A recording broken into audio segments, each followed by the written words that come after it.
Então, bom dia a todos, né?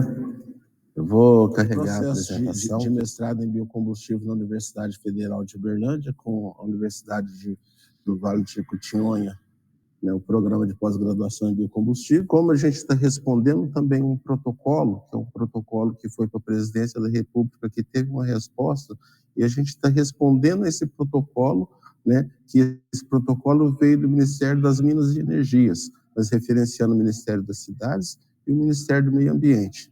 No Planares, que é o Plano Nacional de Resíduos Sólidos, a gente elenca 3 metas para falar sobre acabar com os aterros sanitários até 2024, promover a inclusão social e emancipação dos catadores, né, e biogás pelo tratamento térmico. A gente está com um gráfico onde mostra a porcentagem, o quantitativo do que vai para o lixão é muito mais do que a soma do que é recuperado.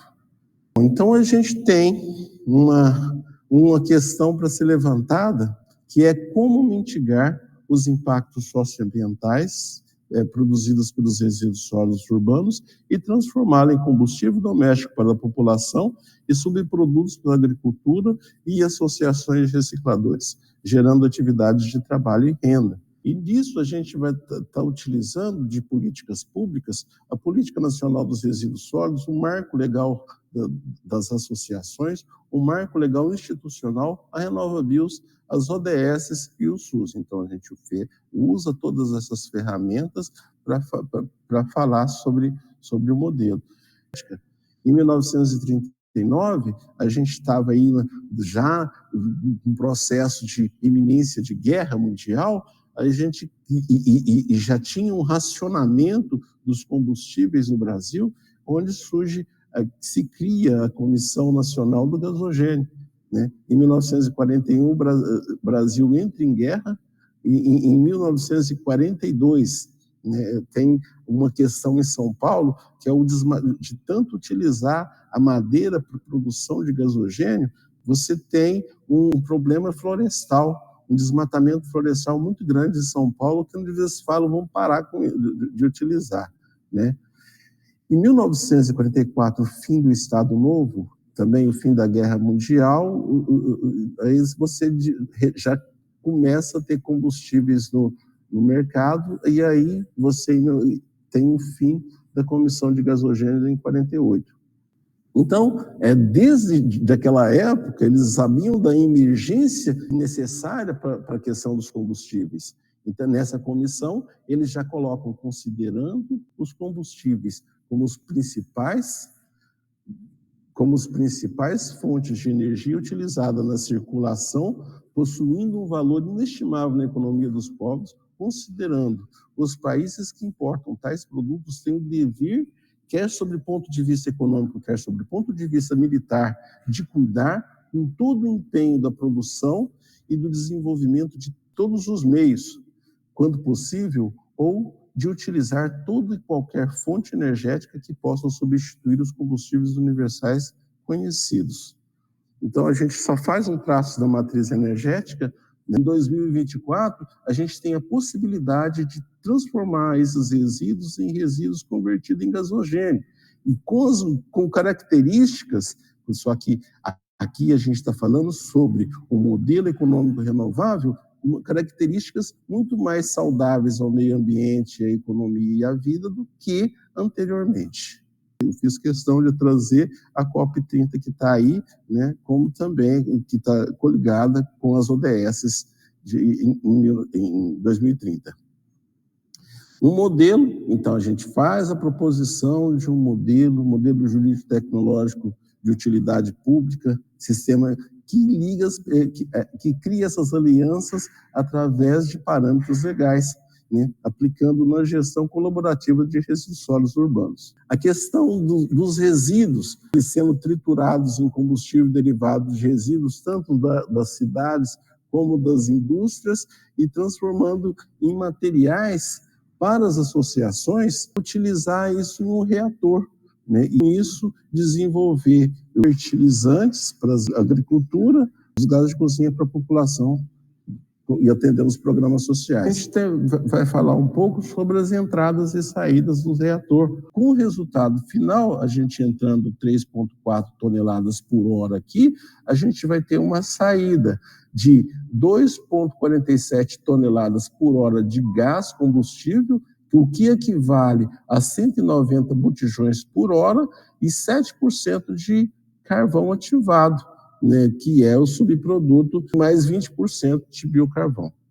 Para você fazer, né, uma usina de resíduos convertidos em energia, a gente vai ter que fazer uma usina de resíduos convertidos em gasogênio, mais o sistema de acoplamento energético, que é turbina, que é geradores, né? O que encarece muito o sistema, né? Então, a gente teria que produzir para cada cidade, nessas cidades, um mínimo de 150 toneladas por dia, não escalonável, né?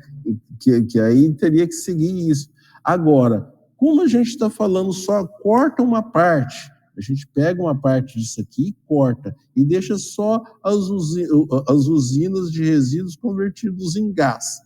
Porque aí a gente vai falar assim, olha, mais de 70% do custo a gente deixou de utilizar, a gente vai produzir gás, né? Então, aí assim, a gente tem usinas escalonáveis, de acordo com cada cidade.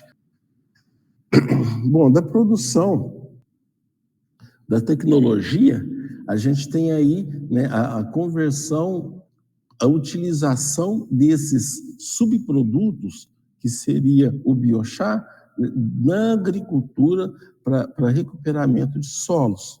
É uma das utilidades. Quais que os possíveis benefícios que você pode obter com esse modelo?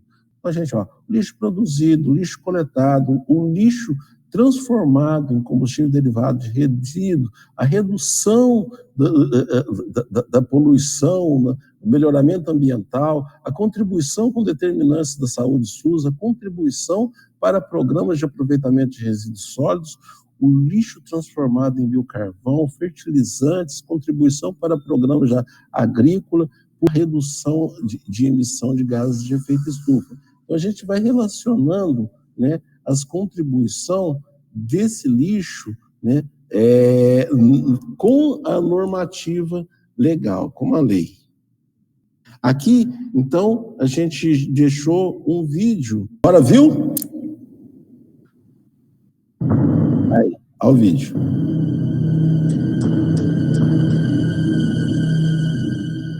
Todas as cidades do Brasil produzem lixo. A realidade brasileira compreende pessoas que, apesar de essenciais ao bom funcionamento do sistema público, são invisibilizadas, não incentivadas e muitas vezes estão em situação de rua no país. Uma parceria intersetorial envolvendo universidades, organizações da sociedade civil e governo federal criam oficinas, núcleos de inovação tecnológico de extensão em um modelo de utilidade pública federal para a gestão de resíduos.